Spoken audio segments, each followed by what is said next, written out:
Xin chào các bạn đã quay trở lại với kênh của Dr. Baccarat, chia sẻ những kiến thức về Baccarat. Sau những video mình đã chia sẻ những sai lầm trong đầu tư thì mình hy vọng những bạn đang và chuẩn bị tham gia bộ môn này sẽ rút được ít nhiều kinh nghiệm từ những câu chuyện trên, và đừng để khi nó khó cứu vãn rồi mới nghĩ đến hai từ giá như. Ok, video này mình sẽ gửi cho các bạn câu trả lời mà các bạn có hay hỏi mình bấy lâu nay, đó chính là chén thánh có thực sự tồn tại trong thị trường Baccarat hay không. Thuật ngữ chén thánh trong đầu tư là gì? Chén thánh được gọi là một phương pháp, một hệ thống quản lý nào đó mà khiến bạn có thể bất bại trên mọi thị trường, đưa các bạn đến với con đường tự do tài chính và sẽ có được sự giàu có mà thị trường đầu tư tài chính mang lại cho chúng ta. Như các bạn đã biết thì tiền trong Baccarat rất là nhiều, chủ yếu là ta phải làm thế nào và làm cách nào để nó chạy về túi chúng ta mà thôi. Dưới đây thì mình cùng các bạn sẽ tìm hiểu xem chén thánh là gì nhé. Trong một truyền thuyết không được chính thức công nhận trong đạo Thiên Chúa, chén thánh là một cái chén, một cái ly mà Chúa Giêsu đã sử dụng tại bữa tiệc biệt ly, còn gọi là tiệc ly biệt. Trong 2000 năm qua, có rất nhiều tin đồn rằng chén thánh chứa được nhiều sức mạnh và quyền lực vô biên. Ai sở hữu chén thánh đều có khả năng xuất chúng vượt bậc. Vì trong buổi tiệc đó, Chúa Giêsu đã dùng quyền phép biến rượu thành máu thánh, nên bất cứ ai đều khao khát có được sở hữu chén thánh này. Đối với đầu tư tài chính nói chung và Baccarat nói riêng, những ai đang khao khát sở hữu chén thánh này chính là những người đã và đang mất mát trong đầu tư. Những người đang bị cái môn Baccarat này vùi dập cho tơi tả, cháy tài khoản liên tục và cực kỳ chật vật.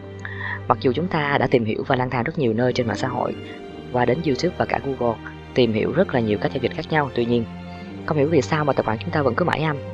Chúng ta luôn mong ước sẽ tìm được chén thánh để giúp mình đảo ngược tình thế, có thể tìm lại toàn bộ số tiền đã mất và chiến thắng trong thị trường, và cuối cùng là trở nên giàu có từ nó. Thông thường quá trình các bạn đi tìm chén thánh rất mất thời gian và phải đánh đổi rất là nhiều. Cuối cùng kết quả nhận được lại một con số không tròn chỉnh. Rất nhiều người đã từ bỏ nhưng cũng có nhiều người vẫn sẽ tiếp tục công cuộc tìm kiếm này. Nhưng đến cuối cùng thì họ mới nhìn lại quãng đường mà bản thân mình đã tìm kiếm thì sẽ nhận ra chén thánh thực sự là nằm ở trong bản thân của các bạn. Vậy chén thánh có thực sự tồn tại hay không? Thì xin trả lời là có. Vậy chén thánh có phải là phương pháp bất bại trong Baccarat hay không? Thì câu trả lời là không. Không phương pháp nào là bất bại cả. Nếu như bạn có một phương pháp bất bại trong Baccarat thì làm gì còn nhà cái nào để cho các bạn đầu tư nữa.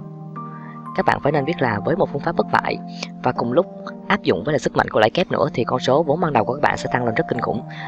Thì chỉ trong một thời gian ngắn thôi là các bạn sẽ mua luôn nhà, mua ô tô rồi. Vì vậy là không có một phương pháp bất bại nào trong Baccarat.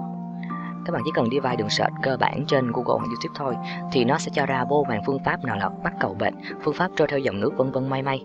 Cũng như là mình đã chia sẻ về phương pháp sập dưa và cách đánh xử lý khi đánh cầu bệt, thì mình tin chắc rằng mỗi khi là xem một cái video nào đó về phương pháp thì các bạn cũng đã nhắn tin và hỏi những người chia sẻ những phương pháp trên rồi. Cũng giống như nhiều bạn đã nhắn tin riêng cho mình sau khi mình chia sẻ video về phương pháp đánh cầu ngắn vậy. Cho nên nếu các bạn tìm thấy được những video về ai đó chia sẻ phương pháp thì chắc chắn là các bạn cũng sẽ nhắn tin cho họ thôi.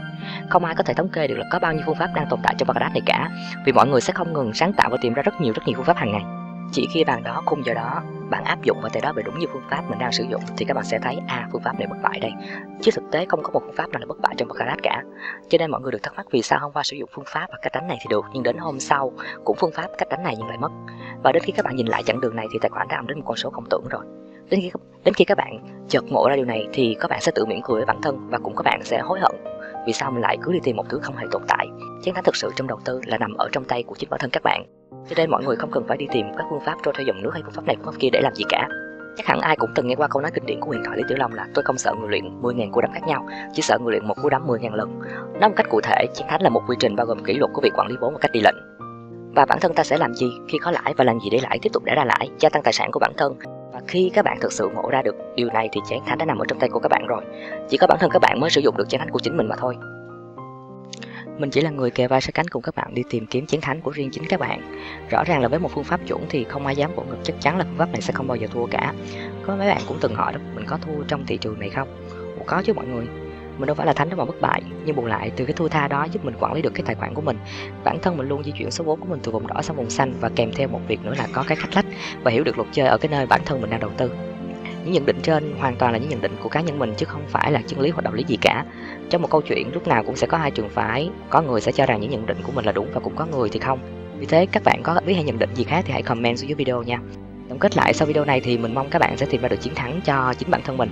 Tôi cũng xin đính chính lại là mình chỉ có một tài khoản Telegram như hình thôi và chỉ có một nơi để chia sẻ kiến thức cũng như phương pháp cho mọi người tìm kiếm chén thánh của chính bản thân các bạn.